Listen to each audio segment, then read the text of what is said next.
Il n'appartient pas au Dieu Rahman d'avoir un enfant, parce que tous ceux qui sont dans les cieux et sur la terre comparaîtront devant lui au jour du jugement dernier comme étant les simples serviteurs de Dieu. Vous savez que hier c'était le 25 décembre et c'était la fête de Noël. Il y a même des musulmans qui se sont empressés pour acheter des cadeaux pour leurs enfants, leurs épouses. D'autres peut-être sont partis en pique-nique pour aller fêter. Mais tout en ignorant quel est le sens de la fête de Noël. Parce que pour les chrétiens, le 25 décembre, c'est le jour où Dieu est venu sur la terre sous forme humaine à la personne de Nabi Issa, et il est né d'une femme à la personne de Marie. Quand toi, musulman, tu vas célébrer cette fête, c'est-à-dire, tu veux nous dire, tu es d'accord avec les chrétiens pour dire que Dieu est né d'une femme et que ce que Dieu a dit dans le Coran, lam yalid wa lam yulad, il est faux. Lam yalid wa lam yulad. Lam yalid, il n'a pas enfanté, n'a pas été enfanté. Parce que Dieu n'a pas enfanté. Parce qu'avoir un enfant suppose qu'on a besoin. Or Dieu, lui, il est as-Samad. Il est celui vers qui nous tous, nous devons aller vers lui avec nos problèmes pour trouver les solutions à nos problèmes. Parce que tous, nous avons besoin de lui et lui n'a besoin de personne. Et walam yulad, Dieu n'a pas été enfanté. Vous savez, quand le Coran nous parle, le Coran ne dit pas seulement Dieu n'a pas enfanté, n'a pas été enfanté. C'est-à-dire, le Coran te donne également les preuves pour te montrer que ce qu'il dit est vrai. Alors le Coran nous dit Dieu n'a pas enfanté et n'a pas été enfanté. Parce que si une femme avait enfanté Dieu, mais ça prouve que cette femme a existé avant Dieu. Et si elle a existé avant Dieu, donc Dieu n'est plus Al-Awwal. Il n'est plus Al-Awwal.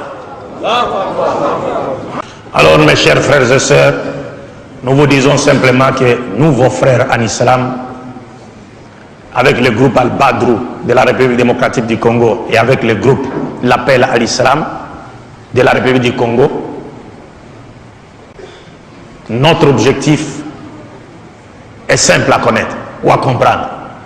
Notre souci est d'assurer, lorsque nous faisons notre dawa, c'est pour donner aux musulmans l'assurance, pour faire de sorte que les musulmans aient l'assurance d'être dans la vérité. Et en ayant cette assurance, n'est-ce pas, l'assurance d'être dans la vérité, les musulmans eux-mêmes vont créer une ceinture de sécurité autour d'eux, n'est-ce pas?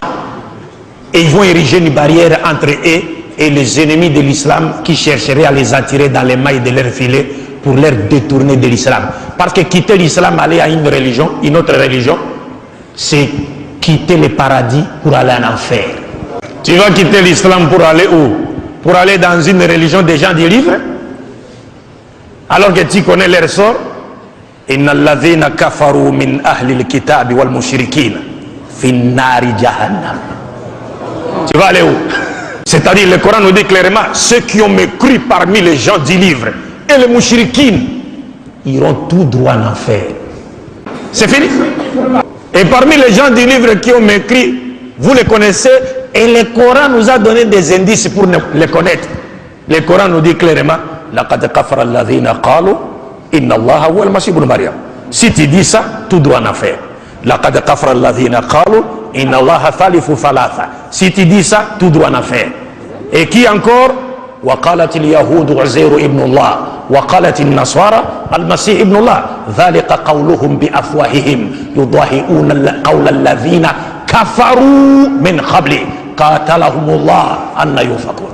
والله بالله, le Coran nous dit Al-Masih n'est pas Dieu, et le Coran nous dit Muhammad est le messager de Dieu envoyé à l'humanité tout entière.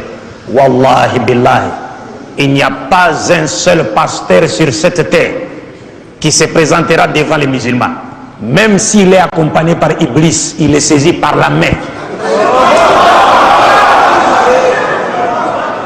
Même s'il est accompagné par Iblis, qu'il est saisi par la main, à moins que ce que Allah a dit dans le Coran soit faux. Mais si ce que Allah a dit dans le Coran est vrai, وَقُلْ جَاءَ الْحَقُّ وَزَهَقَ الْبَاطِلُ Innal batila kana zahuka, ce pasteur va tomber. Inch'Allah. La hawla wa la quwwata illa billah. Pour finir, pour terminer, mes chers frères, vous devez être fiers d'appartenir à l'islam. L'islam qui est la religion prêchée par tous les prophètes. Parce qu'il n'y a jamais eu plusieurs religions provenant de Dieu. Nous sommes en train de jouer le jeu de l'ennemi. Lorsque nous disons telle religion vient de Dieu. Non! Il n'y a qu'une religion qui est venue de Dieu, c'est l'islam. Et ça, c'est Muhammad sallallahu alayhi wa sallam qui le dit. Il dit, Nahnu ma'ashar al-anbiya, abna'ulat, dinuna wahid. Nous, l'ensemble des messagers de Dieu, nous sommes comme les enfants d'un même père, mais de mères différentes. Notre religion est une. Mes chers frères, il n'y a jamais eu plusieurs religions provenant de Dieu. Et sur la terre, il n'existe que deux religions. Imma shakiran wa imma kafura. La religion de Dieu et la religion de Satan, c'est fini. Wa sallallahu ala sayyidina Muhammad wa ala ali wa ala jami' anbiya wal mursalin. Assalamu alaikum wa rahmatullahi wa barakatuh.